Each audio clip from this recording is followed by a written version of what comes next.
नमस्कार, आपका स्वागत है। दोस्तों, महाभारत ग्रंथ में मनुष्य को भोजन करते समय कुछ बहुत ही जरूरी नियम बताए गए हैं।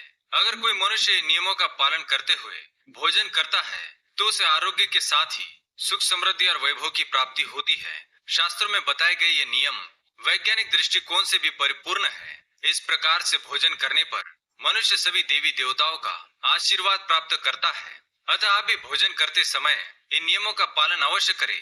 तो आइए बिना देरी किए जान लेते हैं वो कौन से नियम है। पर उससे पहले अगर आपने चैनल को सब्सक्राइब नहीं किया है तो इसे सब्सक्राइब कर लीजिए। साथ ही वीडियो को एक लाइक करना ना भूले। सबसे पहली बात, भोजन करने से पहले 5 अंग, 2 हाथ, 2 पैर और मुख, इनको अच्छी तरह से धोकर ही भोजन करना चाहिए। भोजन से पहले अन्न देवता एवं अन्नपूर्णा माता की स्तुति करके उनका धन्यवाद देते हुए तथा सभी भूखे प्राणियों को भोजन प्राप्त हो, ईश्वर से ऐसी प्रार्थना करके ही भोजन को शुरुआत करनी चाहिए। भोजन बनाने वाली महिलाओं को स्नान करके ही शुद्ध मन से मंत्र जाप करते हुए ही रसोई घर में भोजन बनाना चाहिए।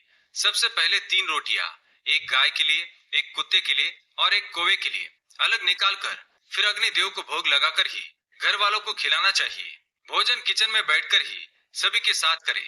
प्रयास यही करना चाहिए कि परिवार के सभी सदस्यों के साथ मिल बैठकर ही भोजन किया जाए। नियम अनुसार अलग अलग भोजन करने से परिवार के सदस्यों में प्रेम और एकता कायम नहीं हो पाती है। भोजन का समय प्रातः और सायंकाल ही भोजन का विधान है, क्योंकि पचन क्रिया की जठराग्नि सूर्योदय से 2 घंटे के बाद तक एवं सूर्यास्त से 2.5 घंटे पहले तक प्रबल रहती है। जो व्यक्ति सिर्फ एक समय भोजन करता है वह योगी है, और जो 2 समय भोजन करता है वह भोगी कहा गया है। तीसरी बात, भोजन की दिशा। भोजन पूर्व और उत्तर दिशा की ओर मुख करके ही करना चाहिए। दक्षिण दिशा की ओर किया गया भोजन प्रेत को प्राप्त होता है। पश्चिम दिशा की ओर किया हुआ भोजन खाने से रोगों की वृद्धि होती है। चौथी बात, ऐसी अवस्था में भोजन ना करें। शैया पर बैठकर अर्थात बिस्तर पर बैठकर अपने हाथों पर रखकर या टूटे फूटे बर्तनों में भोजन कभी करना नहीं चाहिए। मलमूत्र का वेग होने पर भी भोजन करना नहीं चाहिए। कलह अथवा क्लेश के माहौल में भी भोजन करना अनुचित माना गया है। अधिक शोर शराबे के स्थान पर भी भोजन करना उचित नहीं। पीपल एवं वटवृक्ष के नीचे बैठकर भी भोजन नहीं करना चाहिए। परोसे हुए भोजन की कभी निंदा नहीं करनी चाहिए। खड़े खड़े भोजन करना भी अनुचित माना गया है। जूते पहनकर या सिर ढककर भी भोजन नहीं करना चाहिए। आइए अब जानते हैं भोजन कैसा होना चाहिए। बहुत तीखा या बहुत ही मीठा भोजन नहीं करना चाहिए। किसी के द्वारा छोड़ा हुआ भोजन भी कभी ग्रहण नहीं करना चाहिए।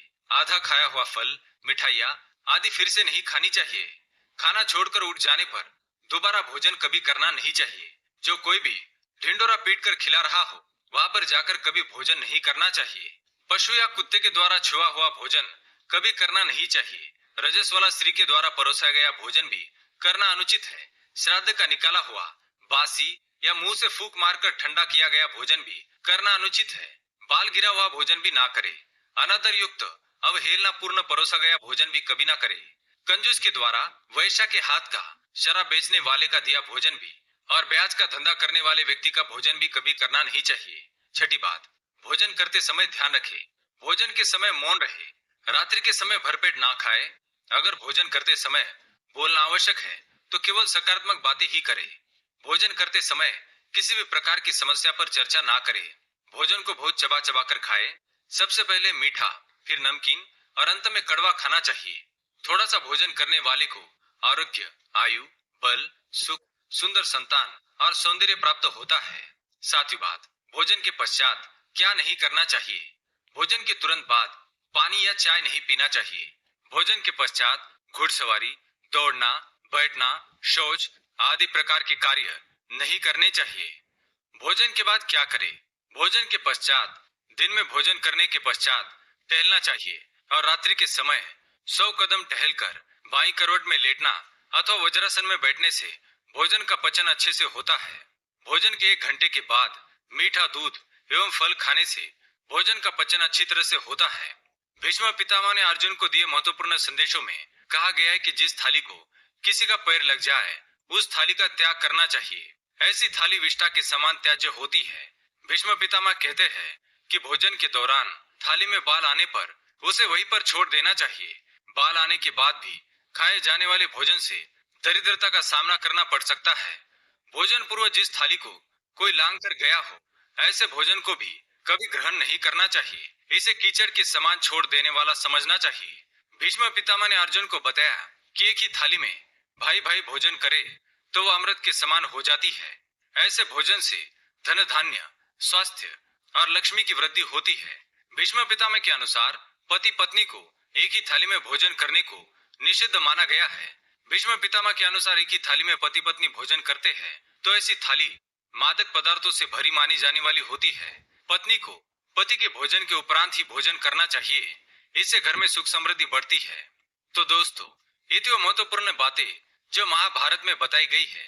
अगर ये जानकारी आपको पसंद आई तो वीडियो को लाइक करें, कमेंट में जय मां अन्नपूर्णा अवश्य लिखें, साथ ही चैनल को सब्सक्राइब करें ताकि आप ऐसे आध्यात्मिक जानकारी वाले वीडियो देख सके। धन्यवाद।